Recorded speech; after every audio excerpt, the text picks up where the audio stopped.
नमस्कार। आज के इस वीडियो में चंद्रधर शर्मा गुलेरी की कहानी उसने कहा था की कथा वस्तु और आलोचना पर मैं बातचीत करूंगा। चंद्रधर शर्मा गुलेरी बहुत तेजस्वी लेखक रहे हैं।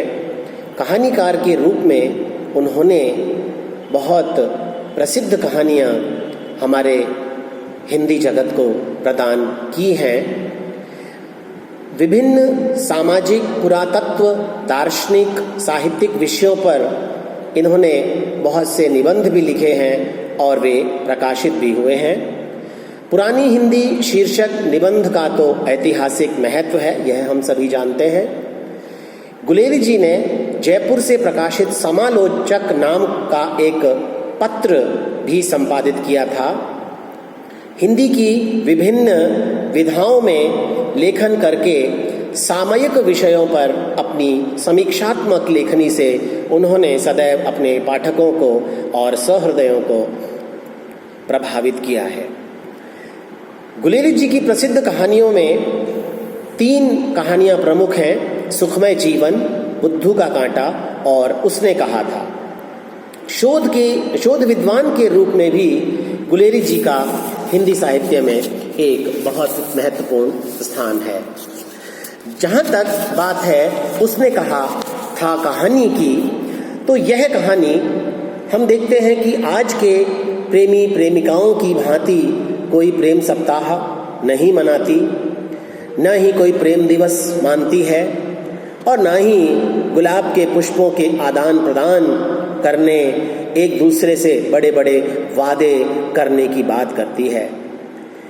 लिखे जाने के इतने समय बाद भी आज जब हिंदी की प्रेम कहानियों का जिक्र होता है तो बहुतों की याद में, बहुतों की स्मृति में सबसे पहले इसी कहानी का नाम आता है। उसने कहा था। कुछ वर्षों पहले बीबीसी ने एक सर्वेक्षण किया था जिसके अनुसार यह कहानी न सिर्फ प्रेम कथाओं बल्कि हिंदी की 10 बेमिसाल कहानियों में शामिल है। नामवर सिंह जी ने भी इस कहानी के विषय में कहा था कि उसने कहा था कहानी का सम्यक मूल्यांकन होना अभी बाकी है। उनके मुताबिक अभी इसे और पढ़े जाने और समझे जाने की आवश्यकता है। किसी कहानी को प्रसिद्ध और अमर बनाने वाला सबसे बड़ा गुण होता है कि वह कहानी पाठक को अपने बार बार पढ़ने के लिए उकसाए, उसके मन में कहीं न कहीं बार बार अटकी सी रह जाए और हर बार जब उस कहानी को पढ़ा जाए तो उसके नए अर्थ खुलें, उसके नए संदर्भ खुलें और हर बार ऐसा लगे कि शायद कुछ कहने को, समझने को और सोचने को बाकी रह गया है। यदि हम इस कसौटी पर उसने कहा था कहानी को कसते हैं तो यह कहानी अमर कहानी के रूप में हमारे सामने आती है। मोटे मोटे तौर पर देखें तो 3 विशेषताएं हैं जो उसने कहा था कहानी को कालजयी और अमर बनाने में अपनी अपनी तरह से अलग प्रकार का योगदान देती हैं। इसका शीर्षक, इसकी कथा वस्तु और इसके चरित्रों का गठन। यह कहानी गुलेरी जी की अन्य कहानियों बुद्धू का कांटा और सुखमय जीवन की तरह अपने शीर्षक में अपनी कहानी बता देने वाली कहानियों में से थी और न ही यह उस समय की लिखी गई तमाम दूसरी कहानियों के शीर्षकों की तरह सीधी और सपाट है। इसके नाम के साथ ही इसे जानने और समझने का रोमांच, एक रहस्य जुड़ा हुआ है। सीधे सीधे शीर्षक पाठकों को अपनी तरफ खींचता है और उनके सामने एक प्रश्न रख देता है कि किसने कहा था, किससे कहा था, क्यों कहा था, क्या कहा था। इन सब प्रश्नों का जवाब कहानी पढ़ने पर ही पता चलता है। सूबेदारनी ने लहना सिंह से कहा था कि युद्ध में मेरे पति और मेरे बेटे की रक्षा करना, और उसने अपनी जान की बाजी लगाकर दोनों की रक्षा की। अब प्रश्न यह उठता है कि कोई किसी से कुछ ऐसे तो नहीं कह देता है, बिना किसी भरोसे के, बिना किसी रिश्ते के, बिना किसी संबंध के। ऐसी बात होती कहाँ है भला? न तो सामने वाला इतनी आसानी से मान सकता है और न ही कोई इतनी आसानी से कहता है। बस संबंध इतना है कि 23-24 वर्ष पहले अमृतसर के किसी बाजार में भी दोनों मिले थे। लड़के ने खुद को तांगे के पहिए के नीचे आकर भी लड़की की जान बचाई और लड़का लड़की से रोज पूछता था, तेरी कुड़माई हो गई, यानी तेरी सगाई हो गई। लड़की रोज शर्मा जाती थी और रोज कहती थी नहीं, और एक दिन उसने कह ही दिया कि हाँ हो गई। उसने कहा था कहानी प्रथम विश्व युद्ध के तुरंत बाद लिखी गई थी। अब देखिए, तुरंत लिखी हुई कोई घटना और उसे कहानी के रूप में प्रस्तुत करना, उसके यथार्थ को इतनी जल्दी और इतनी बारीकी से पकड़ पाना, यह कोई सरल कार्य नहीं है। लेकिन गुलेरी जी ने यह कार्य किया और बड़ा बखूबी किया। और तब उसने एक लड़के को मोरी में धकेल दिया था, एक कुत्ते को पत्थर मारा और एक वैष्णवी से टकराकर अंधे की उपाधि भी पाई थी। 12 साल के उस बच्चे की मनस्थिति और उसके बाद की कहानी के बीच के अंतराल को खाली छोड़ते हुए कहानी सीधा 25 साल आगे चली जाती है। यह बिना बताए कि फिर क्या हुआ। यहां चाहे तो आप इस कहानी में अपनी कल्पना से रंग भर लें या उन कुछ सूत्रों के आधार पर जो कहानी में यहां वहां बिखरे हुए हैं उनसे खुद अंदाजा लगा लें। वहां से यह कहानी युद्ध के मैदान तक एक लंबी छलांग लगाती है। बहुत समयांतर कहानी की कथावस्तु को काफी बड़ा बना देता है और इस कहानी और लेखक दोनों को अमर बनाने वाला एक और तत्व बन जाता है। युद्ध और प्रेम, दो चीजें इस कहानी के दोनों सिरों पर दिखाई पड़ती हैं। यहां कहानी अमृतसर की गलियों की उस घटना के बाद सीधे प्रथम विश्व युद्ध के मोर्चे पर पहुंचती है। वहां के भारतीय सैनिकों, उनकी चुहलबाजियों, अपने देश की, अपने राष्ट्र की याद और उनकी स्मृतियों के एकदम बीच में। और यहाँ कहानी एक नया मोड़ ले लेती है। 5 खंडों में और 25 वर्षों के लंबे अंतराल में खुद को समेटती हुई ये कहानी विषय और अपने अद्भुत वर्णन में किसी उपन्यास के समान दिखाई पड़ती है। प्रेम, कर्तव्य, देश प्रेम, इन 3 मूल उद्देश्यों से जुड़ी हुई ये कहानी अपने विषय का निर्माण खुद करती है। कहीं भी अपने विषय से न भटकते हुए, न इधर उधर होते हुए, शाब्दिक विवरणों से ज्यादा मनोविज्ञान को पढ़ते हुए, उसको पकड़ते हुए और उसके चित्रण में रमती हुई कहानी हमें दिखाई पड़ती है।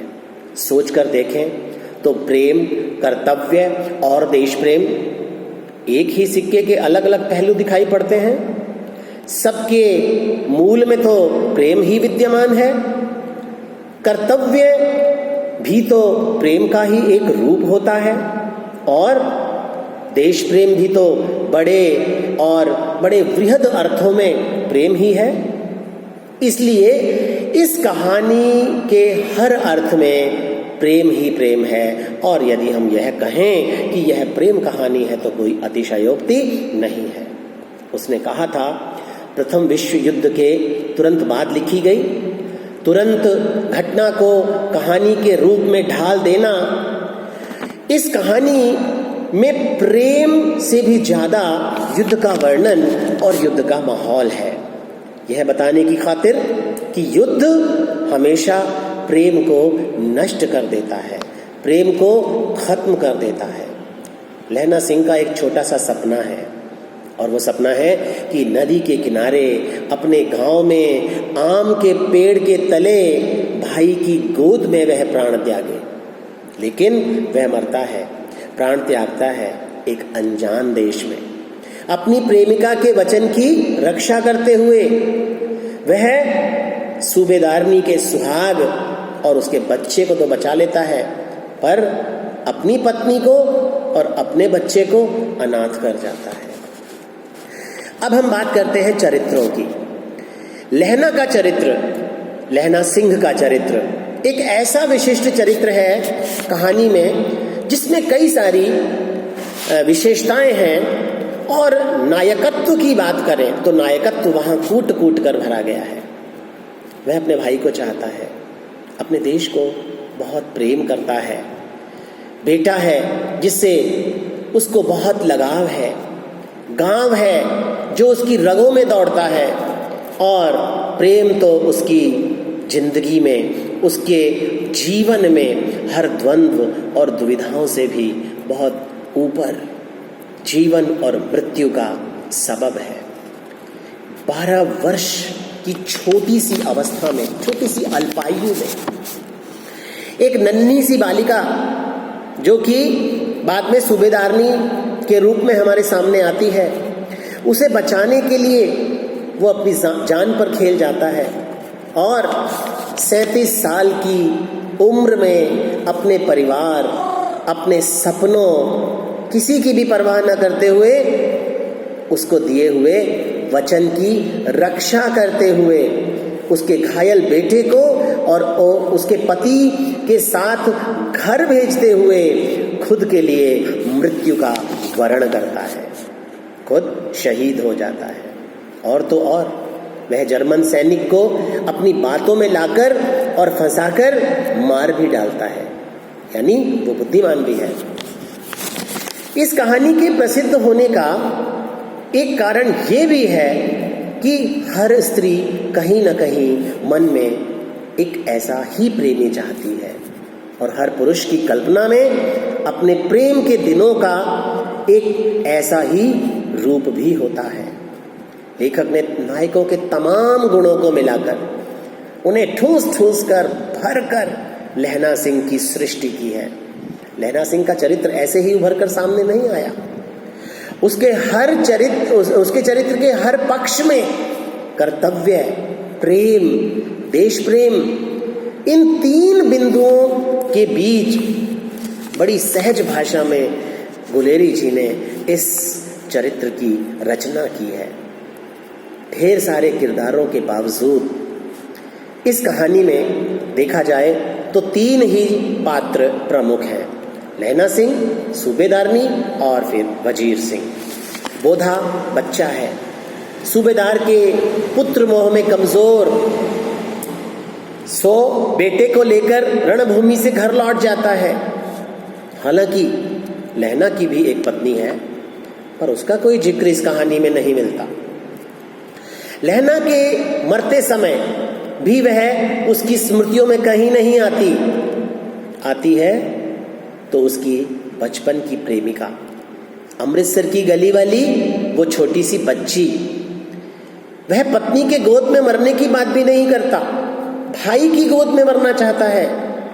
इससे यह मालूम चलता है कि लेखक ने एक ऐसा लहना बताने का प्रयास किया है, एक ऐसे लहना के उस बच्ची के लिए प्रेम को बताने का प्रयास किया है जो उसका चरित्र कमजोर नहीं करता। लहना और सूबेदारनी का वह अमर प्रेम फिर शायद उस तरह अमर न हो पाता यदि लहना सिंह अपनी पत्नी की गोद में मरने की बात करता या मरते हुए अपनी पत्नी की स्मृतियों में घिर जाता। 3 पात्रों के बाद जो भी हैं उनमें वजीर सिंह एक ऐसा पात्र है जो लड़ाई के मैदान में भी हंसी मजाक करता है, प्रेम के गीत गाता हुआ दिखाई पड़ता है। वह हमारे नायक लहना सिंह के आसपास एक विदूषक या सहनायक का काम करता है, लेकिन उसके महत्व को कम करके नहीं आंका जा सकता। ऐसे सहयोगी चरित्र बहुत ही महत्वपूर्ण और बहुत सारे उद्देश्यों को पूरा करने वाले होते हैं। जैसे इस कहानी में नायक लहना सिंह अपना वचन पूरा कर जाने के संदेश का संदेशवाहक बनकर उभरता है, वैसे ही कुछ ऐसे चरित्र हैं जो कि वक्त की ज़रूरत और नायक नायिका के चरित्र को उभारने के लिए सामने आते हैं। अब बात सूबेदारनी की करते हैं। बार बार बचपन में मिलने वाली और बाद में एक बार मिलने वाली वह नायिका सूबेदारनी नायक से बस 3 शब्दों में कहती है और उसमें बार बार कहा जाने वाला धत्त, ऐसा लगता है कि जैसे धत्त भी इस कहानी का एक चरित्र है। इस धत्त शब्द में नायिका का अल्हड़पन, उसकी मासूमियत, उसकी झिझक, उसकी शर्म सब एक साथ निहित दिखाई पड़ती है और यह केवल धत्त शब्द बार बार नायक लहना सिंह के हृदय में प्रेम को और अधिक तीव्र करता हुआ दिखाई पड़ता है। दूसरी बार हाँ हो गई, देखते नहीं है रंगीन शालू, दूसरी बार के ये शब्द और अधिक कहानी को रोमांच पैदा करते हैं। और तीसरी बार अपने उस पुराने परिचय को, अपने उस संबंध को याद दिलाते हुए लहना सिंह से सूबेदारनी द्वारा अपने पति और अपने पुत्र की जान बचाने की, उनकी रक्षा करने की भिक्षा मांगना, संकोच और शर्माना उस समय की नायिका की तमाम खूबियों के साथ हमें दिखाई पड़ता है और इन तमाम खूबियों के साथ, इन तमाम विशेषताओं के साथ ये दोनों विशेषताएं भी स्त्री के चरित्र में हमें वहाँ दिखाई पड़ती हैं। प्रेमी को पाकर इतने साल बाद भी पति का जीवन शायद सूबेदारनी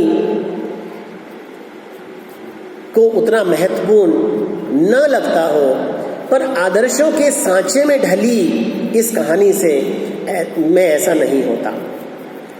निश्चलता, परिवार की खातिर जीना, परिवार की खातिर मरना, बिना किसी नाम की इस पारंपरिक नायिका सूबेदारनी की छवि यदि हम देखें तो एक ही मामले में आधुनिक है। और वो कैसे? वो ऐसे कि वो प्रेमी को अपने सामने पाकर अपना परिचय छुपाती नहीं है और न ही चुप रहती है, वह उसे पहचान जाती है। यह आधुनिकता बोध इस कहानी में हमारी सूबेदारनी नामक नायिका में दिखाई पड़ता है। और कुछ अर्थों में हम यदि कहें तो इसमें भी आधुनिकता से ज्यादा मतलब की गंध है। कहानी की बात करें तो कहानी की भाषा बिल्कुल एकदम बोलचाल की भाषा है जो वातावरण को एकदम सजीव बना देती है। पंजाबी के बहुत सारे शब्दों का प्रयोग इसमें हुआ है और वह इस कहानी को एकदम अलग बना देता है। इतनी पुरानी कहानी के हिसाब से तो काफ़ी प्रयोगशील और प्रगतिशील कहानी दिखाई पड़ती है। इस कहानी का विषय भी बहुत प्रयोगधर्मी है। इतने बरस पहले, इतने साल पहले एक प्रेम कहानी की रचना, और वो भी इस आत्मीयता के साथ, इस लगाव के साथ कि रचनाकार के लिए यह अनुभव कैसा रहा होगा, यह पाठकों के सोचने और समझने की बात है। लेकिन कुल मिलाकर यदि हम एक वाक्य में कहें तो यह कहानी, उसने कहा था कहानी अपने आप को हमारे समक्ष एक उत्कृष्ट भाव लिए हुए, एक उत्कृष्ट शैली लिए हुए, एक उत्कृष्ट शिल्प लिए हुए अपने आप को स्वयं ही प्रस्तुत करती है। धन्यवाद।